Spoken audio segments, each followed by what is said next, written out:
Budget కనుక గమనిస్తే మనం కొన్ని సెక్టార్లకి మనకి బడ్జెట్లో ఎక్కువ అలొకేషన్ అనేది జరిగిందండి. ముఖ్యంగా గ్రామీణ అభివృద్ధి మీద ఎక్కువ కాన్సన్ట్రేషన్ చేశారు.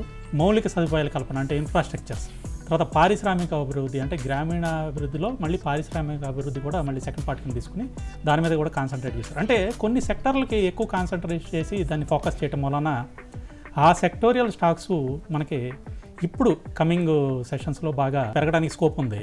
రియాలిటీ సెక్టర్ మీద ఈ పన్నులు ఏదైతే పెంచారో లాంగ్ టర్మ్ క్యాపిటల్ గెయిన్స్ కానీ ఇవన్నీ, సో ఈ రియాలిటీ సెక్టర్ మీద కొంచెం ఎఫెక్ట్ అయితే చూపించింది. అది కూడా స్వల్పకాలికమే, దీర్ఘకాలికమేం కాదు. నిన్న చూసుకుంటే మనకి మొబైల్స్, ఛార్జర్స్ ఇట్లాంటి ఎలక్ట్రానిక్ ఐటమ్స్ కొన్నిటి మీద మనకి కస్టమ్స్ డ్యూటీ అనేది తగ్గించారు.